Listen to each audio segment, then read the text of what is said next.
Okay, now we are going to start with SLCM, securities law in capital market. अगर हम लोग subject के नाम पे थोड़ा फोकस करें तो ऑब्वियसली हम लोग इसमें किसके बारे में पढ़ने वाले हैं? सिक्योरिटीज लॉ के बारे में, कैपिटल मार्केट के बारे में, शेयर्स के बारे में, स्टॉक एक्सचेंज के बारे में. ये सारी चीजें हम लोग इस चैप्टर के अंदर, इस सब्जेक्ट के अंदर आधा पढ़ने वाले हैं.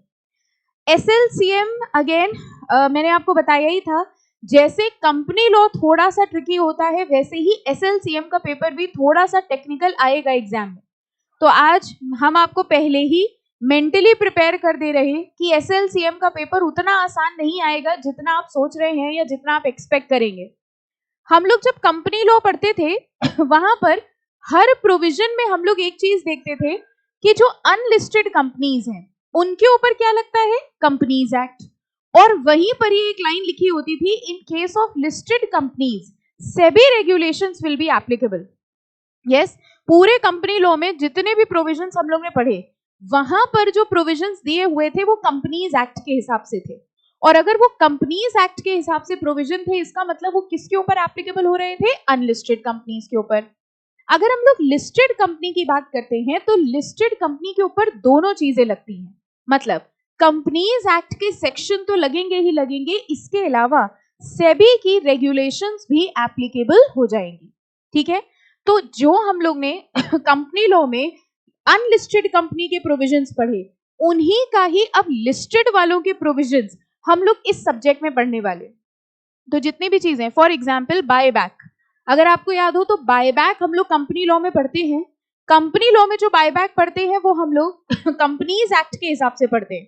यहां पर भी SLCM में भी बायबैक का एक चैप्टर है, लेकिन यहां जो हम लोग बायबैक पढ़ेंगे वो होंगी सेबी रेगुलेशंस का बायबैक, यानी कि वो buyback which is applicable on listed companies. Similarly आज जो हम चैप्टर स्टार्ट करने वाले हैं, I am very sure this is not new to you. Sweat equity shares, कह दीजिए कि आज के पहले आपने कभी नहीं सुना. स्वेट इक्विटी शेयर सुने हैं सबने? आपने जो स्वेट इक्विटी शेयर सुना है या पढ़ा है, अगेन वो आपने कंपनी लॉ के अंदर पढ़ा था और कंपनी लॉ के अंदर कंपनीज एक्ट के प्रोविजंस पढ़े थे.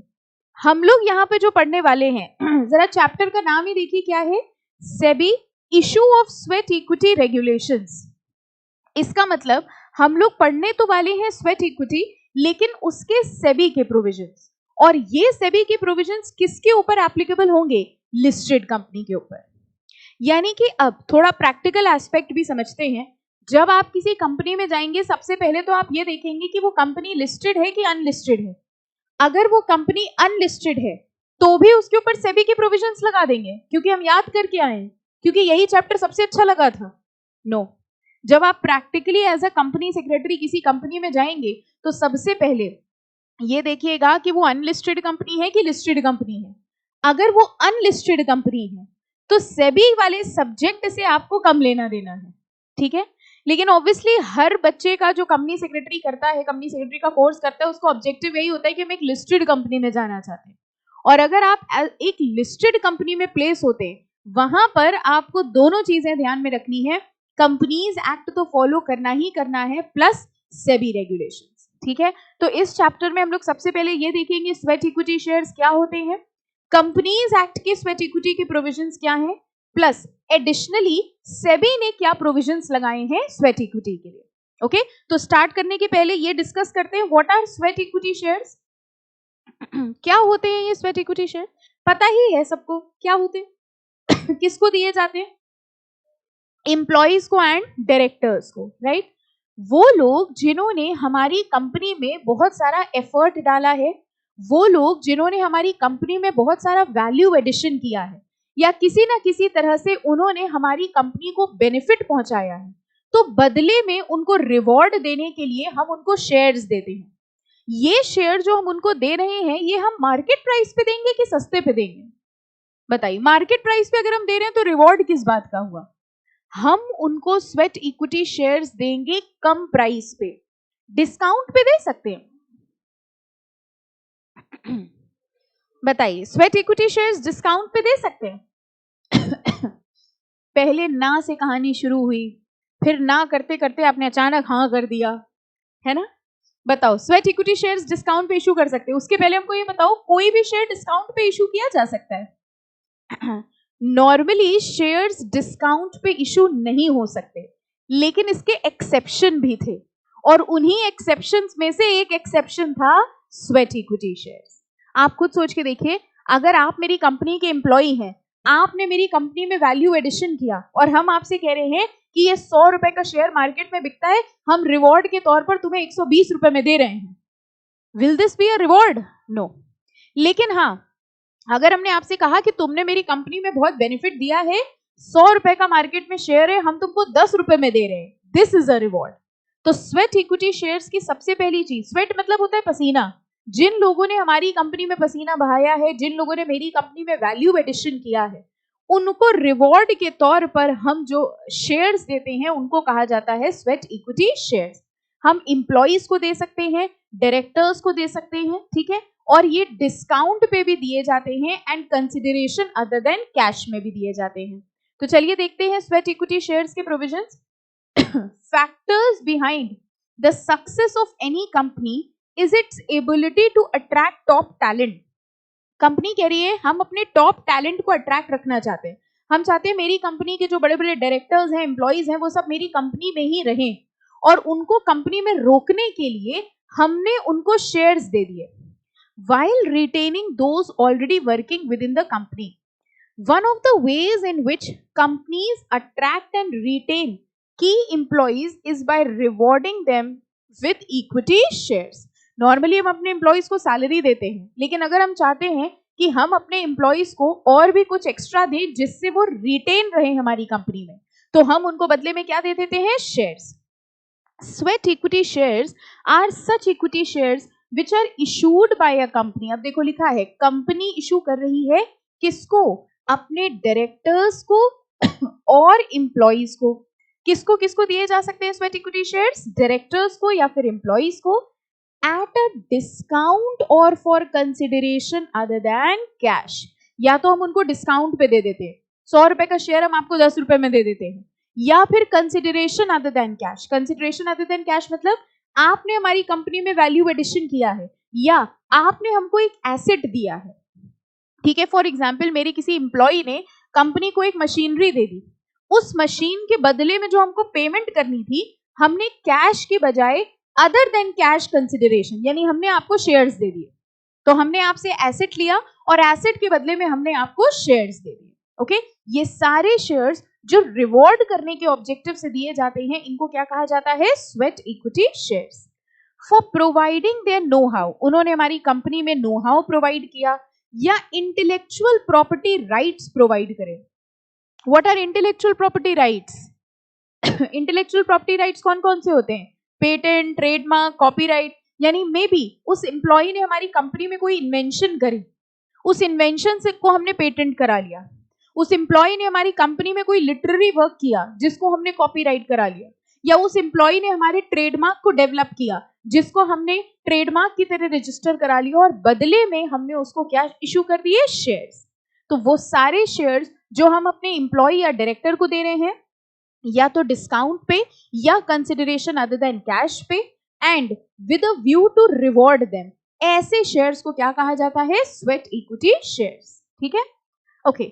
Sweat equity shares refers to equity shares given to the company's employee on favorable terms in recognition of their work. उनके काम को रिकॉग्नाइज करने के लिए हम जो उनको शेयर देते हैं वो स्वेट इक्विटी शेयर्स होते हैं। अब देखिए कह रहे हैं स्वेट इक्विटी शेयर्स के ऊपर कौन सी रेगुलेशंस एप्लीकेबल हो रही है। This is again very simple. अगर अनलिस्टेड कंपनी है तो क्या लगेगा? Companies act, okay. और अगर लिस्टेड कंपनी है तो क्या लगेगा? सिर्फ SEBI, companies act plus SEBI regulation. ये हमेशा ध्यान रखिएगा, अगर हम लिस्टेड कंपनी की बात करते हैं तो लिस्टेड कंपनी में सिर्फ सेबी रेगुलेशन नहीं लगेगी। लिस्टेड कंपनी भी तो कंपनी है, तो उसके ऊपर कंपनीज एक्ट तो लगेगा ही लगेगा, उसी के साथ साथ उसके ऊपर क्या लगेंगी? सेबी रेगुलेशन। तो देखो लिखा हुआ है कह रहे SEBI issue of sweat equity regulations in case of a listed company plus the provisions of Companies Act. अब ये कह रहे हैं वो कौन कौन सी कंपनीज है जो स्वेट इक्विटी शेयर इशू कर सकती हैं। बेसिकली हर तरीके की company sweat equity share issue कर सकती है। कह रहे हैं 1% कंपनी हो, प्राइवेट हो, पब्लिक हो, सेक्शन 8 हो, listed unlisted, any type of company can issue sweat equity shares. Okay, हाँ बेटा, हाँ ओपीसी में मेंबर एक होता है, एम्प्लॉइज तो हो सकते हैं कई सारे। अब अगर वो अपने एम्प्लॉइज को शेयर देना चाहता है तो उसको ये ध्यान रखना पड़ेगा नंबर ऑफ मेंबर्स ज्यादा ना हो जाए। मतलब there is one shareholder, ठीक है, देयर आर मेनी एम्प्लॉइज। अब अगर मान लो वो शेयर होल्डर ये कह रहा है कि हम अपने एम्प्लॉइज को शेयर देंगे, इससे एक प्रॉब्लम आएगी। क्या प्रॉब्लम आ जाएगी? नंबर ऑफ मेंबर्स इंक्रीज हो जाएंगे, ठीक है। तो नॉर्मली 1% कंपनी इशू कर सकती है स्वेट इक्विटी शेयर्स, लेकिन ओनली देन जब वो शेयर वो खुद पर्सन ले ले जो ओनली शेयर होल्डर हो, ठीक है। मतलब वो अपने आप को एज अ रिवॉर्ड शेयर्स दे दे। बट 1% कंपनी में प्रैक्टिकली इसका कोई यूज नहीं है। ओके, रिस्ट्रिक्शन नहीं है। 1% कंपनी को ये नहीं कहा जा रहा कि आप स्वेट इक्विटी शेयर इशू नहीं कर सकते, लेकिन करना चाहते हैं तो कर लीजिए। करेंगे किसको? ठीक है, मना नहीं किया गया है, लेकिन ये कर भी नहीं पाएंगे। ओके फाइन, चलो अब ये बताएंगे कंपनीज एक्ट के प्रोविजन। आई एम कंसिडरिंग ये आपने पढ़ा हुआ है, बट फिर भी हम लोग इसको एक बार देखेंगे। Section 2 subsection 88 of the companies act ये डील करता है स्वेट इक्विटी शेयर्स में, which means such equity shares as are issued by a company to its directors or employees at a discount or for consideration other than cash for providing their know-how or making available intellectual property rights। ये वही same definition है sweat equity की। In accordance with Rule 8, employee means, अब important mark कर लीजिए, कह रहे हैं कंपनीज एक्ट ये कहता है स्वेट इक्विटी शेयर्स हम किसको दे सकते हैं? एम्प्लॉइज को। और एम्प्लॉय की डेफिनेशन में कौन कौन कवर हो जाएगा? पढ़ा है ना ये सब आपने? एम्प्लॉय की डेफिनेशन में देखिए कौन कौन कवर होगा। A permanent employee of the company who has been working in India और आउटसाइड इंडिया। अब यहां से प्रैक्टिकल क्वेश्चन देखिए, आपको दिख रहा है बन सकता है। कह रहे हैं कंपनी है, उसका एक एम्प्लॉय था who was outside India. Company की इंडिया के बाहर एक ब्रांच थी, वहां पर उसका एक एम्प्लॉय काम कर रहा था। कंपनी क्या उसको स्वेट इक्विटी शेयर इशू कर सकता है? यस कर सकता है। The employee has to be a permanent employee of the company who has been working in India और आउटसाइड इंडिया। इससे फर्क नहीं पड़ता वो इंडिया में है कि इंडिया के बाहर है। अगर वो हमारी कंपनी का परमानेंट एम्प्लॉय है, then he will be considered as an employee eligible for sweat equity shares. ठीक है, तो एम्प्लॉय की डेफिनेशन में सबसे पहला पॉइंट क्या हो गया? Permanent employee of the company. Second देखिए किसको दिया जा सकता है? A director of the company whether a whole time director और नॉट। कह रहे हैं कंपनी के डायरेक्टर को दिया जा रहा है चाहे वो होल टाइम डायरेक्टर हो या ना हो। एंड थर्ड, एन एम्प्लॉय और director of any of its holding और सब्सिडरी। इसका मतलब समझिए क्या हुआ? कह रहे हैं मेरी होल्डिंग कंपनी का डायरेक्टर या मेरी सब्सिडरी कंपनी का डायरेक्टर या एम्प्लॉय, उनको भी स्वेट इक्विटी शेयर्स दिया जा सकता है। यानी हम अपनी कंपनी के डायरेक्टर और एम्प्लॉय को तो स्वेट इक्विटी दे ही सकते हैं, प्लस हम अपनी होल्डिंग कंपनी के भी एम्प्लॉय डायरेक्टर को दे सकते हैं, और हम अपनी सब्सिडरी के भी एम्प्लॉय और डायरेक्टर को दे सकते हैं। ओके, तो एम्प्लॉय की डेफिनेशन में तीन चीजें आएंगी। सबसे पहले कौन आएगा? Permanent employee of the company. Second कौन आ जाएगा? Director of the company whether whole time और नॉट। एंड थर्ड, एम्प्लॉय और डायरेक्टर ऑफ होल्डिंग कंपनी और सब्सिडरी कंपनी। ओके, ये तीन लोग आ जाएंगे एम्प्लॉय की डेफिनेशन में। अब देखिए प्रोविजंस, क्या क्या रूल्स होते थे स्वेट इक्विटी शेयर्स के section 54 of the companies act के हिसाब से। ये सब अभी हम लोग वही पढ़ रहे हैं जो कंपनीज एक्ट में दिया हुआ है। क्या अभी तक सेबी के प्रोविजंस स्टार्ट हुए हैं? नो। सेबी ये कहता है कि कंपनीज एक्ट का सेक्शन तो लग ही रहा है, प्लस हम एडिशनल कंडीशंस और बता देंगे। तो अभी जब हम सेबी रेगुलेशंस पढ़ रहे हैं तो पहले हम ये पढ़ रहे हैं कि कंपनीज एक्ट के कौन से प्रोविजंस लगते हैं। कंपनीज एक्ट के प्रोविजंस में सबसे पहले उन्होंने डेफिनेशन बताई स्वेट इक्विटी की। स्वेट इक्विटी की डेफिनेशन में लिखा था shares which are given to employees and director, और एम्प्लॉय की डेफिनेशन में वो 3 पॉइंट्स आ गए। ओके, अब ये कह रहे हैं कंपनीज एक्ट सेक्शन 54 के हिसाब से कौन कौन से प्रोविजंस हैं।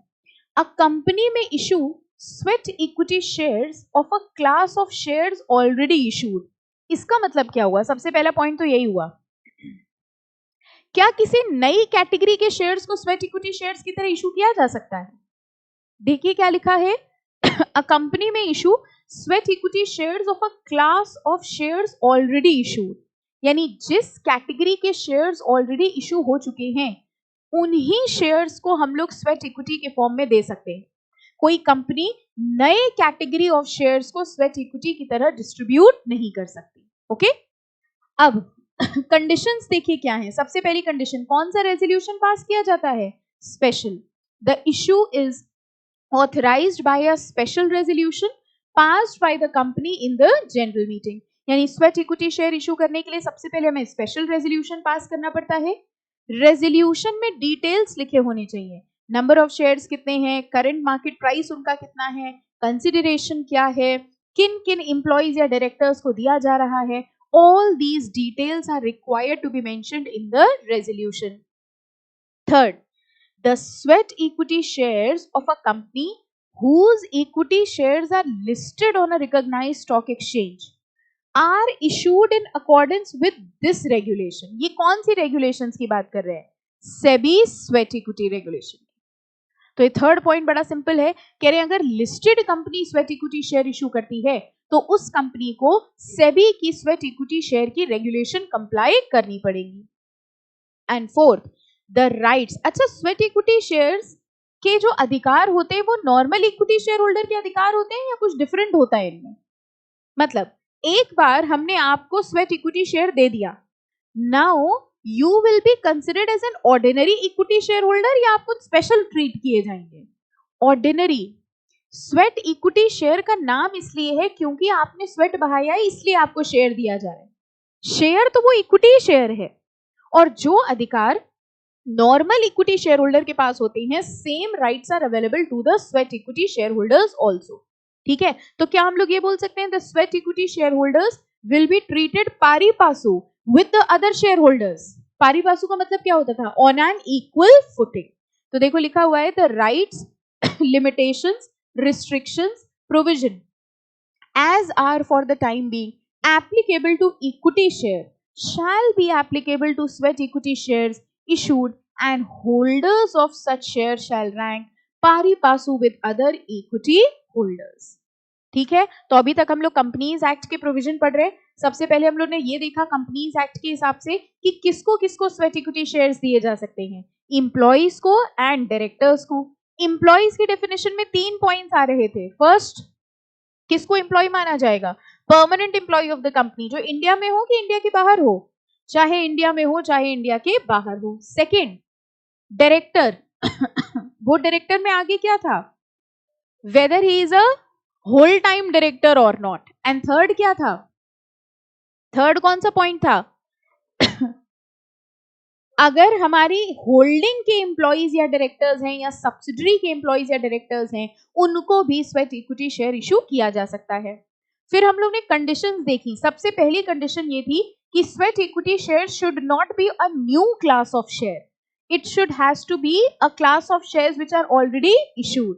स्वेट इक्विटी शेयर्स को इशू करने के लिए कौन सा रेजोल्यूशन पास करेंगे? Special resolution. रेजोल्यूशन में सारे डिटेल्स लिखे जाएंगे। लिस्टेड कंपनी है तो उसके ऊपर सेबी रेगुलेशंस लगेंगी and sweat equity shares will be ranking pari passu with other equity shares. Okay, fine. अच्छा, एक बात बताइए, what a preferential issue? What is a preferential issue? सुना है कभी? Preferential issue, private placement. अच्छा, एक बात बताइए, जैसे मेरी कंपनी के कुछ एम्प्लॉइज थे, उन एम्प्लॉइज ने, रुको, हाँ, मेरी कंपनी के कुछ एम्प्लॉइज थे, उन एम्प्लॉइज ने हमारी कंपनी में बड़ा सारा वैल्यू एडिशन किया, इंटेलेक्चुअल प्रॉपर्टी प्रोवाइड करे, बड़ा अच्छा काम किया, तो बदले में हमने उनको शेयर इशू कर दिए। कौन से शेयर्स हैं ये? Sweat equity share. अब हम ये कह रहे हैं कि क्योंकि हमने ये shares a select group of employees को दिए हैं, इसलिए this will be treated as a preferential issue, और इसके ऊपर प्रेफरेंशियल इशू के प्रोविजंस भी लगेंगे। पहले तो हम आपको ये क्लियर कर दे प्रेफरेंशियल इशू क्या होता था। प्रेफरेंशियल इशू या प्राइवेट प्लेसमेंट होता था when the shares are issued to a select group of persons. याद आया आपको प्रोविजन? एक होता है पब्लिक इशू। पब्लिक इशू मतलब हमने जितने भी लोग हैं उन सबसे कह दिया जो भी शेयर लेना चाहता है वो ले ले। सिलेक्ट ग्रुप ऑफ पर्संस का मतलब बहुत सारे लोग हैं पब्लिक में, लेकिन हमने सिर्फ आपको ऑफर दिया। हमने कहा हम सिर्फ आपको ऑफर दे रहे हैं, आप शेयर ले लीजिए और आप हमारी कंपनी के शेयर होल्डर बन जाइए, हमें सिर्फ आपसे कैपिटल रेज करनी है। तो अगर हमने ऑफर पूरी पब्लिक को देने के बजाय सिर्फ एक सिलेक्ट ग्रुप ऑफ पर्संस को ऑफर दिया है और उन्होंने शेयर लिए हैं, ऐसे इशू को कहा जाता था प्रेफरेंशियल इशू या प्राइवेट प्लेसमेंट। अब मेरा क्वेश्चन आपसे ये है, मेरी कंपनी ने कुछ एम्प्लॉइज से कुछ वैल्यू एडिशन किया और बदले में उनको शेयर्स दिए, हमने स्वेट इक्विटी रेगुलेशंस लगाए, लेकिन मेरे ऊपर डिपार्टमेंट का एक नोटिस आ गया, उन्होंने कहा ये जो आप कुछ एम्प्लॉइज को शेयर दे रहे हो ये भी तो एक तरीके का सिलेक्ट ग्रुप है, और अगर ये सिलेक्ट ग्रुप ऑफ पर्संस हैं तो ये प्रेफरेंशियल इशू हो गया, और अगर ये प्रेफरेंशियल इशू है तो इसके ऊपर सेबी के प्रेफरेंशियल इशू रेगुलेशंस भी लगने चाहिए। अब बताइए डिपार्टमेंट का जो नोटिस आया है वो सही है या हमने स्वेट इक्विटी के रेगुलेशंस लगाए हैं वो सही है? पहले तो ये बताओ, क्वेश्चन समझ में आया? Everyone has understood the question? Question समझ आ गया ना? हमने सिर्फ एम्प्लॉइज को दिए तो वो कह रहे सिर्फ कुछ एम्प्लॉइज को दिए तो वो सिलेक्ट ग्रुप ऑफ पर्सन हो गया, तो इसको प्रेफरेंशियल इशू माना जाएगा। Can this sweat equity be considered as a preferential issue? क्या फर्क है प्रेफरेंशियल इशू में और स्वेट इक्विटी में? प्रेफरेंशियल इशू में क्या उन शेयर होल्डर्स ने कंपनी में कोई वैल्यू एडिशन किया है? नो, उन्होंने हमको कोई बेनिफिट नहीं दिया, हमें तो कैपिटल रेज करनी थी, सबसे पैसा लेने के बजाय हमने सिर्फ एक सिलेक्ट ग्रुप से कहा आप लोग अपने शेयर, आप लोग हमारे शेयर ले लो और पैसा हमको दे दो। स्वेट इक्विटी वालों को शेयर देने का ऑब्जेक्टिव पैसा रेज करना था या उनको रिवॉर्ड करना था? रिवॉर्ड करना। So sweat equity is different, preferential issue is different, और स्वेट इक्विटी के ऊपर प्रेफरेंशियल इशू के रेगुलेशंस एप्लीकेबल नहीं होंगे। समझ आ गया लॉजिकली? जरा देखो ब्लॉक में क्या लिखा है। Whether issue of sweat equity shares can be in the form of preferential issue. Issue of sweat equity share is not a preferential issue. कह रहे sweat equity share preferential issue नहीं है, which gives the meaning of preferential issue excludes an issue of sweat equity share. कह रहे अगर आप सेबी की preferential issue की डेफिनेशन पढ़ेंगे तो प्रेफरेंशियल इशू की डेफिनेशन में साफ साफ लिखा है इट एक्सक्लूड्स स्वेट इक्विटी। इसका मतलब प्रेफरेंशियल इशू अलग है, स्वेट इक्विटी अलग है। Okay, which means issue of sweat equity share is not a preferential issue with in the meaning of preferential issue. तो बेसिक्स ये एक बात जो है वो ये कि प्रेफरेंशियल इशू अलग है, स्वेट इक्विटी अलग है, और इन दोनों के सेपरेट रेगुलेशंस हैं। Any confusion? ठीक है, तो अगर क्वेश्चन आता है कि एक कंपनी ने अपने एम्प्लॉइज को वैल्यू एडिशन, एक कंपनी के एम्प्लॉइज ने कंपनी में वैल्यू एडिशन किया जिसके बदले में उनको शेयर्स इशू किए गए एट अ डिस्काउंट, ठीक है, the company applied preferential issue regulations in this case. बताओ कंपनी ने सही किया या गलत किया? स्वेट इक्विटी का नाम नहीं लेंगे, वो ये कहेंगे कि कंपनी ने अपने एम्प्लॉइज को शेयर इशू किए as a reward against the value addition made by the employees. Sweat equity नाम ही नहीं यूज किया उन्होंने। लेकिन अगर आप देख रहे हैं कि उनको रिवॉर्ड के बदले में शेयर दिए जा रहे हैं, definitely that is sweat equity share, और उसको प्रेफरेंशियल इशू नहीं माना जाएगा। तो ये मेंटली प्रिपेयर रहिएगा, जरूरी नहीं है स्वेट इक्विटी शेयर के क्वेश्चन में वो वर्ड स्वेट इक्विटी यूज करें। अगर उन्होंने ये लाइन भी लिखी है कि एम्प्लॉइज को शेयर दिए जा रहे हैं बिकॉज ऑफ वैल्यू एडिशन या as a reward, that means the question is of sweat equity. ठीक है, ध्यान रहेगा सबको? फाइन। ओके, अब देखो हेडिंग क्या है, अब यहां से क्या शुरू हो रहा है? सेबी की स्वेट इक्विटी रेगुलेशंस 2002। अभी तक हम लोग जो प्रोविजंस पढ़ रहे थे वो किसके पढ़ रहे थे? कंपनीज एक्ट के। ओके, सबसे पहले देखते हैं एप्लीकेबिलिटी। ऑब्वियसली किसके ऊपर एप्लीकेबल है? Listed companies which are issuing sweat equity shares are required to comply with SEBI issue of sweat equity regulation. किसके ऊपर एप्लीकेबल हो रहा है? लिस्टेड कंपनी के ऊपर। अब किसके ऊपर एप्लीकेबल नहीं हो रहा है? अनलिस्टेड के ऊपर, एज सिंपल एज दैट। ठीक है, कह रहे अनलिस्टेड के ऊपर ये रेगुलेशन एप्लीकेबल नहीं होंगी, लिस्टेड के ऊपर ये रेगुलेशन एप्लीकेबल होंगी। लेकिन हाउएवर, देखो हाउएवर में क्या लिखा है? Unlisted companies coming out with N IPO and seeking listing of its security pursuant to issue of sweat equity share shall comply with these regulation। कह रहे हैं हमारी कंपनी तो अनलिस्टेड कंपनी थी, लेकिन वो कंपनी बहुत ही जल्द अपना आईपीओ लॉन्च करने वाली है। हमको बताइए, अगर एक कंपनी अनलिस्टेड है लेकिन अपना पब्लिक ऑफर लॉन्च करने वाली है, इसका मतलब ही है कि वो क्या बनने वाली है, लिस्टेड। पब्लिक ऑफर और लिस्टिंग ये दोनों साइमल्टेनियस प्रोसीजर होता है। अगर आप पब्लिक ऑफर देने वाले हैं तो आपको लिस्टिंग करानी पड़ेगी। इनफैक्ट पब्लिक ऑफर देने की कंडीशन ही यही होती है। आप देखते होंगे आजकल बहुत सारी कंपनीज है जो अपना आईपीओ लॉन्च करती हैं, बहुत सारे स्टार्टअप्स हैं इवन जिन्होंने अपना आईपीओ लॉन्च करा है। आईपीओ लॉन्च करने, आईपीओ समझते हो ना, इनिशियल पब्लिक ऑफर, जब पहली बार कोई कंपनी पब्लिक को अपने शेयर्स ऑफर करती है। तो आईपीओ लॉन्च करने की कंडीशन ही यही है कि पहले आपको लिस्टिंग की परमिशन लेनी पड़ेगी, यानी पहले आप लिस्टेड हो फिर आप आईपीओ लॉन्च करो। तो ये दोनों चीजें साथ साथ चलती हैं। कह रहे हैं आज हम एक अनलिस्टेड कंपनी, हमने कोई आईपीओ लॉन्च नहीं किया, लेकिन कल हम अपना एक आईपीओ लॉन्च करने वाले हैं। आईपीओ लॉन्च करने वाले हैं मतलब हम लिस्टिंग के लिए अप्लाई करने वाले हैं। ऐसी सिचुएशन में अगर कंपनी अपने स्वेट इक्विटी शेयर इशू करती है तो भी उसको सेबी की रेगुलेशंस फॉलो करनी पड़ेगी। यानी दो चीजें हो गई जिनके ऊपर सेबी रेगुलेशंस एप्लीकेबल होंगी, जो लिस्टेड है या अबाउट टू गेट लिस्टेड है, और जो अनलिस्टेड है उनके ऊपर सेबी रेगुलेशंस एप्लीकेबल नहीं होगा। Okay fine. तो अगर अनलिस्टेड कंपनी है तो उसके ऊपर कंपनीज एक्ट के प्रोविजन लगेंगे जो अभी तक हम लोग पढ़ रहे थे कि एसआर पास होगा, रेजोल्यूशन लगेगा। ओके, अब हम लोग जो प्रोविजंस पढ़ रहे हैं वो किसके हिसाब से है, SEBI regulation. Again very simple, sweat equity shares में भी इशूड टू, किसको किसको इशू किए जा रहे हैं, इंप्लॉइज को, डायरेक्टर्स को। Special resolution for the purpose of passing special resolution under clause A. अच्छा, what is a special resolution? चलो थोड़ा इधर उधर की बातें करते हैं। What is a special resolution? हाँ, बस हम यही देखना चाहते थे कि कितने अच्छे बच्चे हैं। अगर आप हमको ये बोलते 75% तो हम आपसे कहते फिर से एग्जाम दो, because legally the correct answer is votes cast in favor should be 3 times the votes cast against. So it's not that कि आपको सिर्फ पढ़ के पेपर देना है, पास होना है।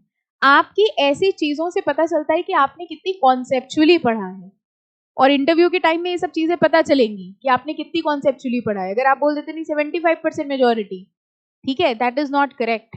लॉ में जो लैंग्वेज लिखी है वो ये लिखी है, votes cast in favour should be 3 times the votes cast against. Okay, तो ये कह रहे हैं स्वेट इक्विटी के लिए एसआर पास किया जाएगा।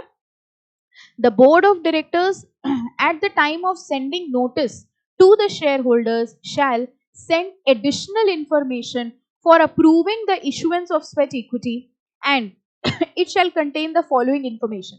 कह रहे जब नोटिस भेजी जाएगी मेंबर्स को मीटिंग की, तो हम उनको पहली चीज तो ये बताएंगे कि भाई इस मीटिंग में स्वेट इक्विटी शेयर इशू किया जाना है, रेजोल्यूशन पास हो रहा है।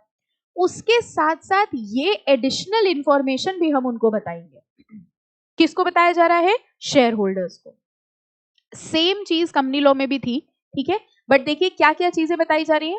Total number of shares to be issued as sweat equity, हम अपने शेयर होल्डर्स को बताएंगे कि भाई कितने शेयर हम इशू करना चाह रहे हैं, उनकी करंट मार्केट प्राइस क्या है, जिन लोगों को हम स्वेट इक्विटी शेयर इशू कर रहे हैं उन्होंने कंपनी को क्या बेनिफिट पहुंचाया। आपको नहीं लगता कंपनी के शेयर होल्डर्स ये जानना चाहते हैं कि भैया किसको स्वेट इक्विटी दे रहे हो, क्यों दे रहे हो, उन्होंने कंपनी में क्या फायदा पहुंचाया है जो जिसके बदले में आप उनको शेयर दे रहे हैं। तो कंपनी के बोर्ड ऑफ डायरेक्टर्स जब नोटिस भेजेंगे तो नोटिस के साथ ये एडिशनल इंफॉर्मेशन भेजेंगे कि हम कितने स्वेट इक्विटी शेयर इशू दे रहे हैं, किसको दे रहे हैं, क्यों दे रहे हैं, किस प्राइस पे दे रहे हैं। All this information is to be required to be given by board of directors to the shareholders. Okay. Next, name of the employees or directors or promoters to whom sweat equity shares shall be issued. किसको किसको दिया जा रहा है, consideration to be paid for sweat equity share. कह रहे sweat equity जो हमने इनको इशू किया उसके बदले में वो हमको क्या कंसिडरेशन दे रहे हैं, वो हमको कैश दे रहे हैं या कंसिडरेशन अदर देन कैश दे रहे हैं। ठीक है, ये ट्रांजैक्शन समझिए। हमने मान लीजिए 100 रुपए का स्वेट इक्विटी शेयर दिया अपने एम्प्लॉई को, अब या तो एम्प्लॉई हमको 100 रुपए देगा कैश में, या तो वो हमें 100 रुपए के बराबर का कोई वैल्यू एडिशन देगा या कंसिडरेशन अदर देन कैश देगा। दो चीजें हैं, देखना, एक एम्प्लॉई ने हमारी कंपनी में वैल्यू एडिशन किया जिसके बदले में हमने उससे कहा कि भाई हम तुमको 1000 रुपए वाला शेयर दे रहे हैं 100 रुपए पे, ठीक है, मार्केट में वो शेयर 1000 रुपए का है लेकिन हम तुम्हें 100 रुपए पे दे रहे हैं। अब हमने तुमको शेयर दे दिया, बदले में तुम हमें 100 रुपए दो।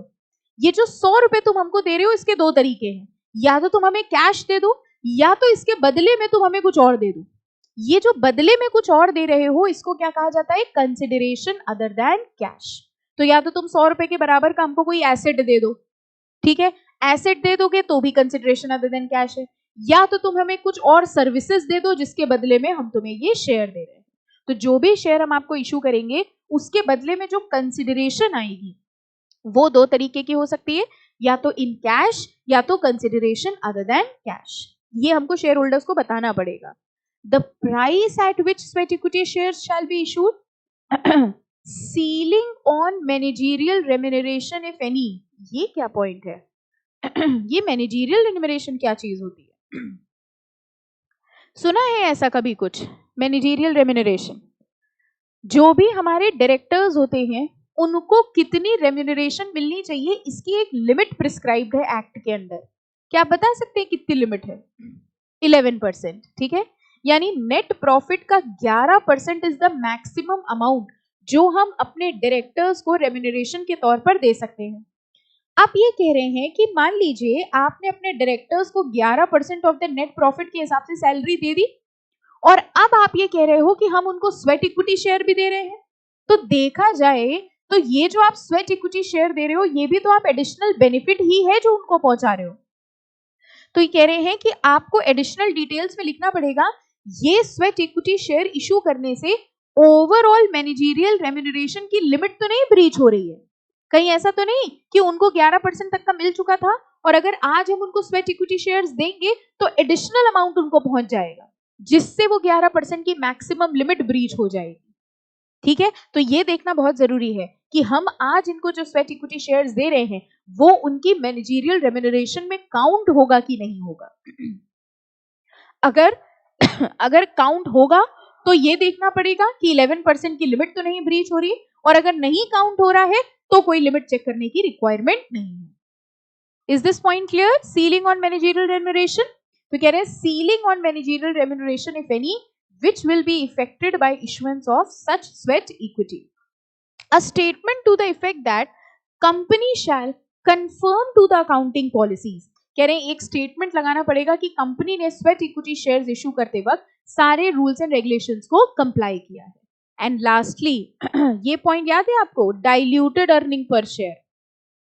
अच्छा एक बात बताओ, जो एग्जिस्टिंग शेयर्स हैं एग्जिस्टिंग शेयर होल्डर्स हैं वो नए शेयर डिस्ट्रीब्यूट करवाना चाहते होंगे कि नहीं चाहते होंगे? फॉर एग्जाम्पल आप किसी कंपनी के शेयर होल्डर्स हैं, आप क्या चाहते हैं, ये कंपनी और नए शेयर इशू करे कि ना करे? ना करे, क्यों? आपको क्या फर्क पड़ेगा इससे? पहली चीज तो आपकी ओनरशिप छिनेगी क्या? डिस्ट्रीब्यूट होगी। दूसरी चीज आपका पर शेयर प्रॉफिट डिक्रीज हो जाएगा, पर शेयर अर्निंग कम हो जाएगी, और पर शेयर अर्निंग को हम लोग कहते क्या है? Earning per share, EPS. ठीक है, ये सुना होगा सबने, अर्निंग पर शेयर। अब ये कह रहे हैं एग्जिस्टिंग शेयर होल्डर्स ये जानना चाहते हैं जब तुम ये नए शेयर इशू कर दोगे तो हमारा ईपीएस कितना कम हो जाएगा, तब हम ये डिसाइड करेंगे कि हमें रेजोल्यूशन पास करना है कि नहीं। ठीक है, यानी अगर नए शेयर इशू होने से हमारा अर्निंग पर शेयर कम होता है, इसको कहा जाता है डाइल्यूटेड ईपीएस। ईपीएस डाइल्यूट हो गया, डाइल्यूट मतलब कम हो गया। आपको ये बात समझ में आ रही है? नए शेयर इशू होने से ईपीएस कम होगा। अगर ना समझ में आ रहा हो तो मैथमेटिकली भी समझा सकते हैं। पक्का सबको समझ आ गया? नए शेयर इशू होने से पर शेयर अर्निंग कम हो जाएगी क्योंकि नंबर ऑफ शेयर ज्यादा हो गए, प्रॉफिट तो उतना ही होगा। ठीक है, तो एग्जिस्टिंग शेयर होल्डर ये जानना चाहते हैं कि ये नए शेयर इशू जो आज आप कर रहे हो इसकी वजह से हमारा ईपीएस कितना कम हो जाएगा। These are the additional information जो हमको नोटिस के साथ भेजनी पड़ेगी for passing a special resolution in the meeting. Okay, ये as it is companies act में भी था। अब देखो अगली चीज कह रहे हैं कि हम स्वेट इक्विटी शेयर्स दे रहे हैं अपने प्रमोटर्स को। एम्प्लॉय और डायरेक्टर को तो दे ही सकते थे, साथ ही साथ ये कह रहे हैं प्रमोटर्स को भी दे सकते हैं। और प्रमोटर्स को शेयर इशू करने की कंडीशंस क्या है, इंपॉर्टेंट मार्क कर लीजिए। Issue of sweat equity shares to promoters. कह रहे हैं in case of issue of sweat equity shares to promoters, जरा देखिए क्या रिक्वायरमेंट है। The same shall be approved by a simple majority. Simple majority मतलब ordinary resolution we can say. तो अगर हम एम्प्लॉय या डायरेक्टर को देते हैं स्वेट इक्विटी शेयर तो स्पेशल रेजोल्यूशन पास होगा, लेकिन अगर हम अपने प्रमोटर्स को स्वेट इक्विटी शेयर दे रहे हैं देन कौन सा रेजोल्यूशन पास किया जाएगा? सिंपल मेजॉरिटी के थ्रू। फर्दर अगली शर्त देखो, ये पहली शर्त थी, the promoters to whom such sweat equity shares are proposed to be issued shall not participate in such resolution। मतलब जिनको ये स्वेट इक्विटी शेयर्स दिए जा रहे हैं अगर उनके पास ऑलरेडी शेयर्स हैं तो क्या वो इस रेजोल्यूशन में पार्टिसिपेट कर सकते हैं? नो, वो बायस्ड हो जाएंगे। वो कहेंगे भैया हम तो हाँ में ही वोट करेंगे। मतलब समझिए क्या हो रहा है, एग्जिस्टिंग शेयर होल्डर्स हैं, वो प्रमोटर्स हैं, उन्हीं को स्वेट इक्विटी शेयर देने की बात हो रही है और ये कहा जा रहा है सिंपल मेजॉरिटी चाहिए, तो जिनको शेयर मिलना है वो ही वोट कर सकते हैं। नो, बायसनेस हो जाएगी। ओके तो ये कह रहे हैं जिन लोगों को शेयर दिया जाना है वो लोग इस रेजोल्यूशन में वोट करने के लिए पार्टिसिपेट नहीं करेंगे। And separate resolution shall be passed for each transaction of issue of sweat equity. कह रहे हर बार जब प्रमोटर को शेयर इशू किया जाएगा तो हर बार के लिए एक सेपरेट रेजोल्यूशन पास किया जाएगा। तो एक तरह से देखा जाए तो अगर हम लोग बात करते हैं प्रमोटर्स को स्वेट इक्विटी शेयर्स देने की, then in that case 3 conditions are there. पहली शर्त ये है कौन सा रेजोल्यूशन पास होगा? ऑर्डिनरी या we can say simple majority.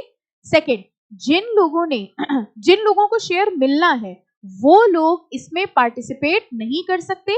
And third, her sweat equity के इशू के लिए सेपरेट रेजोल्यूशन पास किया जाएगा। ये कंडीशंस हैं issue of sweat equity shares to promoters की। आगे इसी में लिखा है such resolution shall be valid for a period not more than 12 months. ये हम लोग ने पहले भी पढ़ा है, अगर एक रेजोल्यूशन पास हुआ है तो वो रेजोल्यूशन नॉर्मली वैलिड रहता है कितने समय के लिए? 12 मंथ्स। इसका मतलब क्या हुआ, आज अगर हमने रेजोल्यूशन पास किया है तो 12 महीने के अंदर अंदर आप स्वेट इक्विटी शेयर इशू कर दीजिए। अगर 12 महीने तक आपने स्वेट इक्विटी शेयर इशू नहीं किया तो फिर से रेजोल्यूशन पास करना पड़ेगा स्वेट इक्विटी शेयर इशू करने के लिए। Okay fine, these are the conditions for issue of sweat equity shares to promoters. Question में बहुत आराम से पढ़िएगा, प्रमोटर्स को इशू किए जा रहे हैं, इंप्लॉय को इशू किए जा रहे हैं कि डायरेक्टर को? अगर इंप्लॉय या डायरेक्टर है तो स्पेशल रेजोल्यूशन, और अगर प्रमोटर्स को इशू किए जा रहे हैं तो ये कंडीशन। पहली कंडीशन सिंपल मेजॉरिटी, सेकेंड जिन प्रमोटर्स को दिया जा रहा है वो प्रमोटर्स वोटिंग नहीं कर सकते, and third separate resolution pass किया जाएगा हर इशू के लिए। ठीक है, याद रहेगा पक्का? Okay, very very important mark कर लो प्राइसिंग। ये चैप्टर है बहुत छोटा लेकिन इससे क्वेश्चन आ जाता है और बड़ा इजी क्वेश्चन आता है जब आता है। अब हम लोग पढ़ने वाले हैं pricing of sweat equity share. कह रहे हैं हम ये जो स्वेट इक्विटी शेयर दे रहे हैं ये कितने रुपए पे दें? पहली चीज तो कम रुपए पे देंगे, मार्केट वैल्यू से कम पे देंगे, ये तो तय है। अब कितने रुपए पे दिया जाए ये भी अगला सवाल आ गया। कह रहे हैं the price of sweat equity share shall not be less than higher of the following. सबसे पहले तो फॉलोइंग जो लिखा है ना, ये है पॉइंट नंबर 1, ये है पॉइंट नंबर 2। इसके नीचे एरो है ना, वो एरो हटा दो, प्लस का साइन लगा लो। मतलब जो आपको हायर देखना है ना वो ये 1 या 2 में से हायर देखना है। ये एडिशनल कंडीशंस हैं नीचे वाली। 5 में से हायर नहीं देखना है, सिर्फ फर्स्ट 2 में से हायर देखना है। ओके, आपके बुक में प्लस बना है कि एरो बना है? एरो बना है सबके में? चलो देखो, अब ये कह रहे हैं कितने रुपए पे हम स्वेट इक्विटी शेयर इशू करेंगे? Shall not be less than higher of the following, यानी इन दोनों में से जो हायर होगा कम से कम उतने प्राइस पे देंगे। अब देखिए क्या लिखा है, first average of weekly high and low of closing prices of related equity share. पहले तो जरा ये शब्द समझो, रिलेटेड इक्विटी शेयर का मतलब जो शेयर हम स्वेट इक्विटी में दे रहे हैं उसी के जैसे जो दूसरे शेयर हैं। हमको ये बताइए क्या उसी के जैसे दूसरे शेयर हो सकते हैं? क्यों? क्योंकि ऑलरेडी इशूड कैटेगरी के होते हैं स्वेट इक्विटी शेयर्स।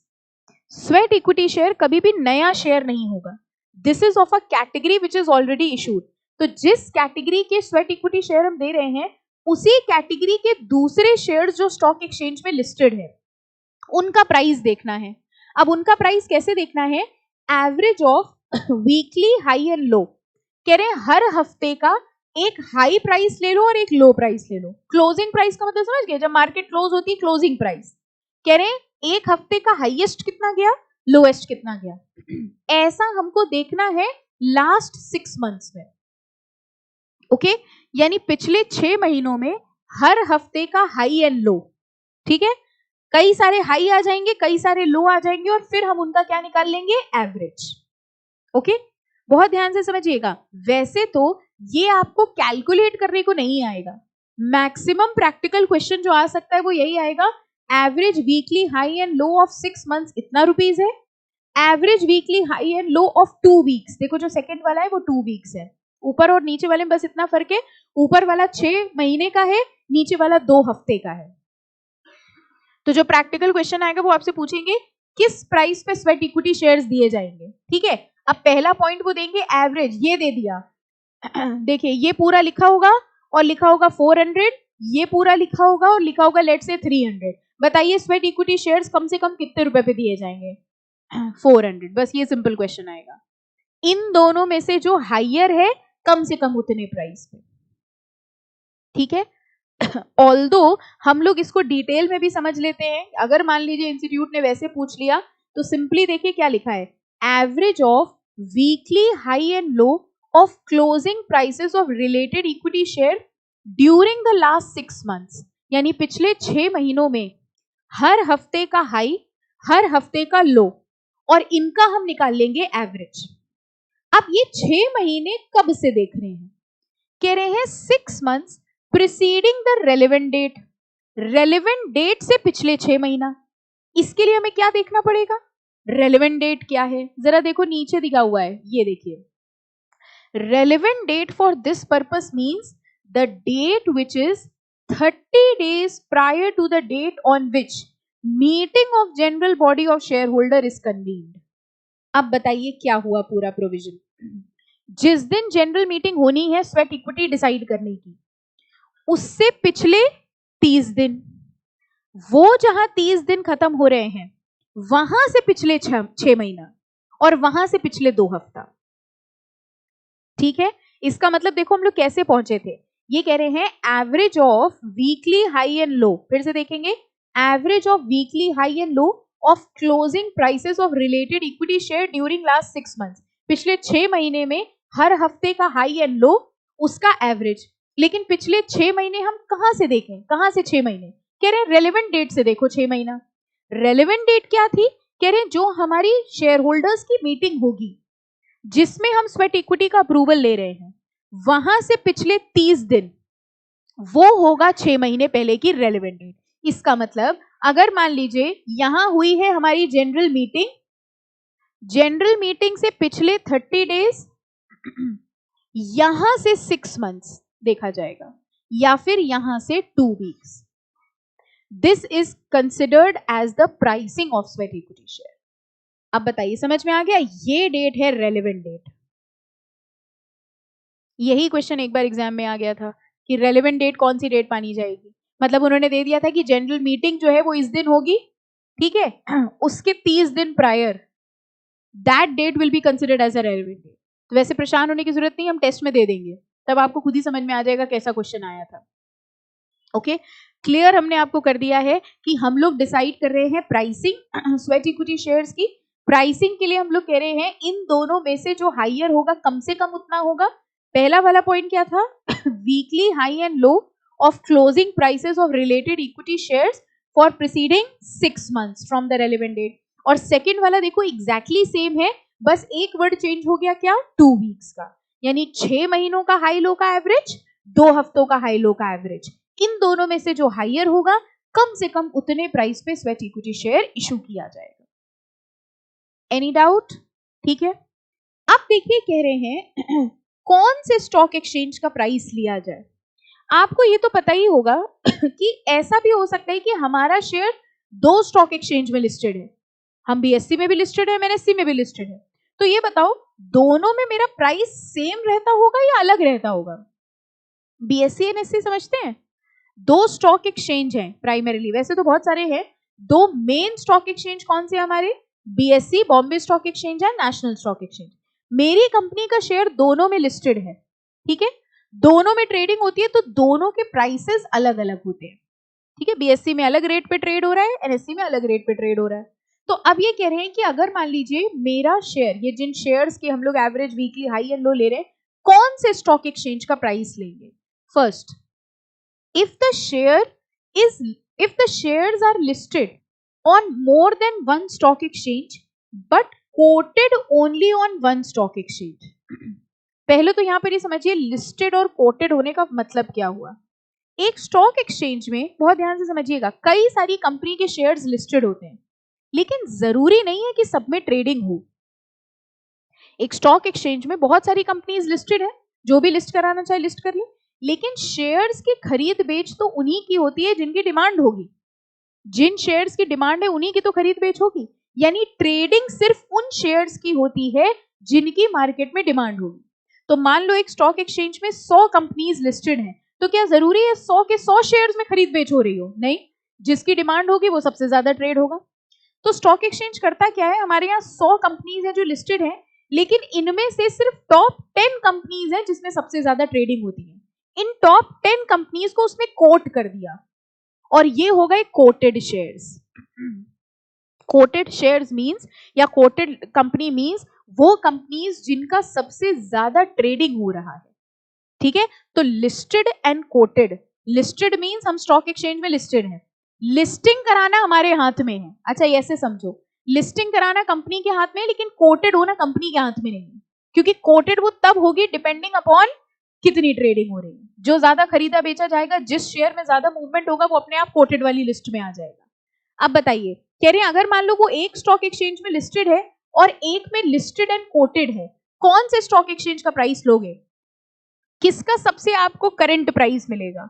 जिसमें कोटेड है। This is how we see the prices. जो चीज ज्यादा खरीदी बेची जाती है उसका बेटर मार्केट प्राइस मिलेगा कि नहीं मिलेगा? एज कंपेयर टू एक शेयर है जो लिस्टेड है, 10 साल से लिस्टेड है, आज तक एक भी शेयर नहीं बिका, उसका तो वही पुराना प्राइस होगा।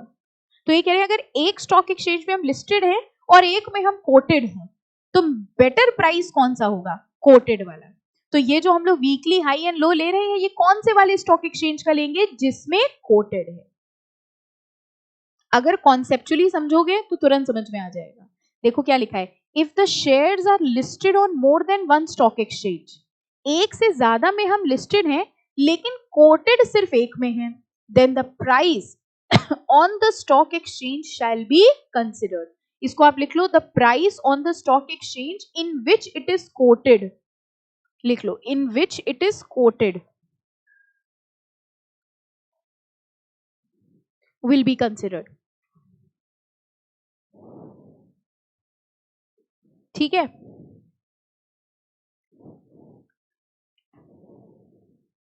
अब जो लॉजिक हमने आपको समझाया है उसी हिसाब से हमको ये वाला ब्लॉक बताओ क्या हुआ। अब क्या है, दोनों में कोटेड है, तो कौन से वाले का प्राइस लेंगे? जिसमें ज्यादा ट्रेडिंग हो रही है। कह रहे हैं अगर दोनों में कोटेड है तो हम उस वाले स्टॉक एक्सचेंज का प्राइस लेंगे जिसमें ज्यादा ट्रेडिंग होती होगी। If the share price is coated on more than one stock exchange, then the stock exchange where there is highest trading volume, that date shall be considered। ठीक है, fine. और अगर मान लीजिए जो हम लोग सिस्टम कर रहे हैं रेलेवेंट डेट का, कि भाई जिस दिन जनरल मीटिंग होनी है उससे पिछले 30 दिन वो रेलेवेंट डेट है, वहां से 6 महीना पहले और वहां से 2 हफ्ता पहले जो ये डेट निकल के आती है, मान लीजिए उस पर्टिकुलर डेट पे ट्रेडिंग ही नहीं हुई, तो क्या लिखा है, if the shares are not quoted on the given date then the share price on the next trading day shall be considered. तो अगर उस पर्टिकुलर डेट पर वो कोटेड नहीं है तो अगले दिन वाले प्राइस को हम लोग कंसिडर कर लेंगे। ये जो नीचे के 3 है ना, ये एडिशनल कंडीशंस हैं। हाई एंड लो जो हमें देखना है वो इन फर्स्ट 2 का देखना है। I hope now this chart is very clear. हम लोग pricing of sweat equity shares पढ़ रहे थे, pricing of sweat equity share में ये देखा कि इन दोनों पॉइंट्स में से जो हायर होगा कम से कम उस प्राइस पे स्वेट इक्विटी शेयर इशू किए जाएंगे। ये दो पॉइंट्स कौन से हैं? फर्स्ट क्या है? Weekly high and low of related equity shares for a period of 6 months from the relevant date. Relevant date कौन सी डेट थी? जिस मीटिंग में रेजोल्यूशन पास होना है उसके प्रीसीडिंग 30 days। ठीक है। सेकंड क्या था? Weekly high and low for a period of 2 weeks। इन दोनों में से जो हायर होगा कम से कम उतने प्राइस पे दिया जाएगा। अगर एक में लिस्टेड है एक में कोटेड है तो कोटेड वाला लेंगे, दोनों में कोटेड है तो जिसमें ज्यादा ट्रेडिंग हो रही है वो लेंगे, और उस पर्टिकुलर डेट पे अगर कोटेड नहीं है तो अगले दिन का प्राइस ले लेंगे। This is what is pricing. ठीक है। बहुत इजी है। अगर ये हो जाता है प्रिपेयर और इसका क्वेश्चन आ जाता है, स्वेट इक्विटी शेयर का कोई भी क्वेश्चन आता है, ये मान के चलिए कि आपके पूरे नंबर आएंगे, क्योंकि इस चैप्टर में ज्यादा कुछ है ही नहीं पूछने लायक। तो pricing is what is very important, क्योंकि ये सेबी रेगुलेशंस के हिसाब से आप याद करिए, ये आपने कंपनी लॉ में नहीं पढ़ा होगा क्योंकि ये कंपनी लॉ में था ही नहीं, ये तो सेबी रेगुलेशंस का पार्ट है। समझ आ गया? ठीक है। तो हम लोग लिस्टेड कंपनी की सेबी रेगुलेशंस पढ़ रहे हैं स्वेट इक्विटी की, जिसमें सबसे पहले तो हम लोग ने ये देखा था कि कंपनीज एक्ट के प्रोविजन तो लग ही रहे थे। कंपनीज एक्ट के प्रोविजन के हिसाब से कौन सा रेजोल्यूशन पास किया जाएगा? Special resolution. और लिस्टेड कंपनी है इसलिए एडिशनली सेबी की रेगुलेशंस लगेंगी। किसको किसको इशू किए जा सकते हैं? एम्प्लॉइज को एंड डायरेक्टर को। एम्प्लॉय किसको किसको माना जाता है? Permanent employee of the company whether in India और outside India. Second, directors of the company whether whole time और नॉट। एंड थर्ड, एम्प्लॉइज और डायरेक्टर्स ऑफ होल्डिंग और सब्सिडरी। प्रमोटर को दे सकते हैं स्वेट इक्विटी शेयर। क्या कंडीशंस हैं? सिंपल मेजॉरिटी पास करनी पड़ेगी, देन वो प्रमोटर्स जिनको स्वेट इक्विटी दिए जा रहे हैं they will not participate, and third, separate resolution pass किया जाएगा हर इशू के लिए। ठीक है। और फिर हम लोगों ने ये प्राइसिंग के प्रोविजंस पढ़े। Any confusion till here? No, we will have to stop it here only, वरना ये चैप्टर खत्म हो जाएगा। देखो टर्न करके, हम चाहें तो खत्म कर दें, लेकिन फिर इतनी जल्दी खत्म करेंगे अच्छा नहीं लगेगा, है ना? पहली क्लास में चैप्टर खत्म फिर टेस्ट। ओके, तो इसलिए इसको यहीं पे स्टॉप करते हैं। नेक्स्ट लेक्चर में हम लोग ये चैप्टर फिनिश कर लेंगे, एंड देन जो भी डाउट्स होंगे वो आप पूछ लेंगे। ओके फाइन, चलो, थैंक यू।